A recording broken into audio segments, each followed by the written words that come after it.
As hard as I worked to be the best bad guy I could possibly be, as much joy as I found in scaring the crap out of as many of you as I possibly could, as fortunate as I realized I was, the only line of work were both losing an ear in Munich, Germany, your tires slashed in Dallas, Texas, are not necessarily bad things.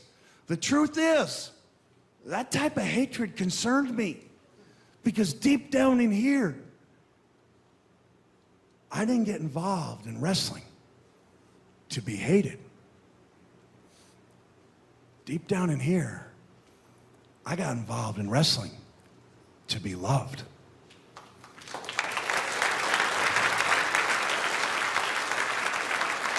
To be accepted, take people's minds off their problems, put smiles on faces, and quite honestly, to be somebody tougher and stronger and braver than I actually was.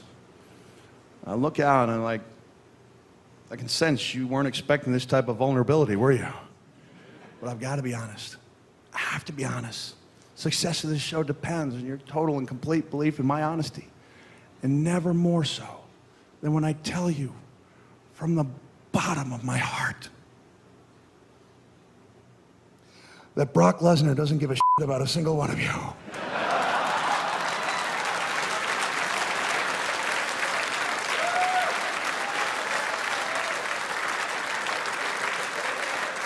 And that's what makes him not only the perfect person to end the streak, but the only person to end the streak.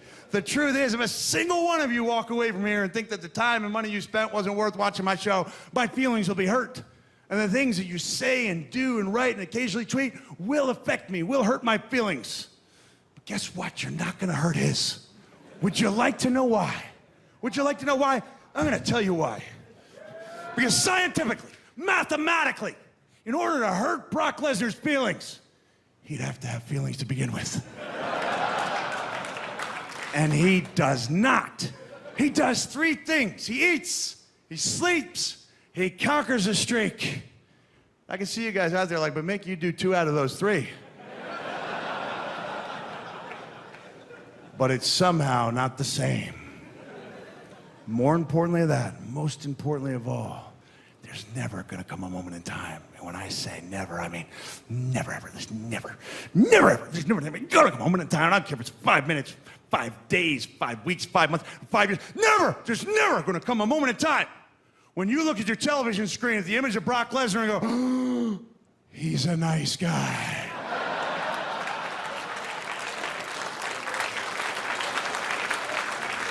Because he's not.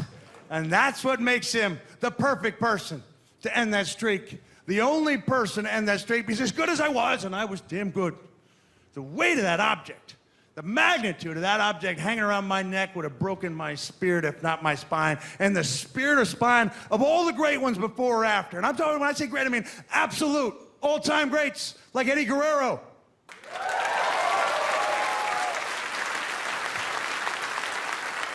Because I was there in El Paso, Texas. I was there when Eddie was the world's heavyweight champion.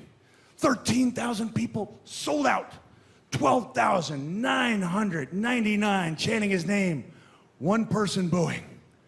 And although I don't read lips, I could have sworn I saw Eddie Guerrero look out in the darkness and say, "Why don't you love me, S.A.?" Not Brock Lesnar. Remember young Hugh Foley, who we referenced earlier on, I said I would bring back? Now, over the slow course of time, unbeknownst to me, I was quietly changing my role. I was becoming his hero. We were on our way to Santa's Village during one of Brock's occasional forays back into WWE, heading into the White Mountains in New Hampshire, and I heard his little voice say, "Dad, who would have won in a match between you and Brock Lesnar?" And I said, "Oh, he would have killed me."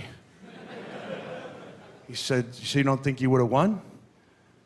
I said, "Not only would I not have won, he would have killed me."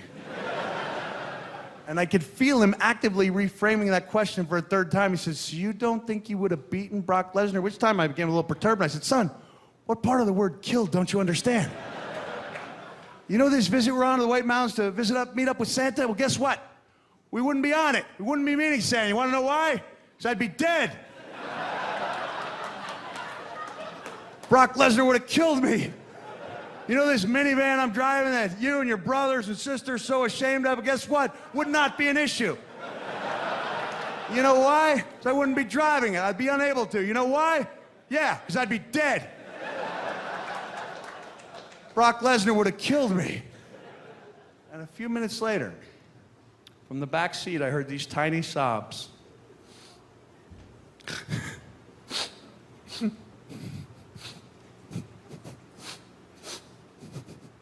I said, buddy, are you okay? And I heard his tiny voice say, but what if there were barbed wire?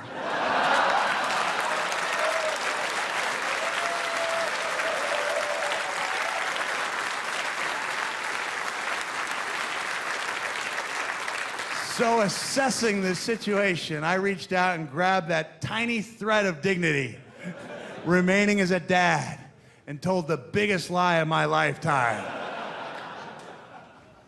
I would have killed him.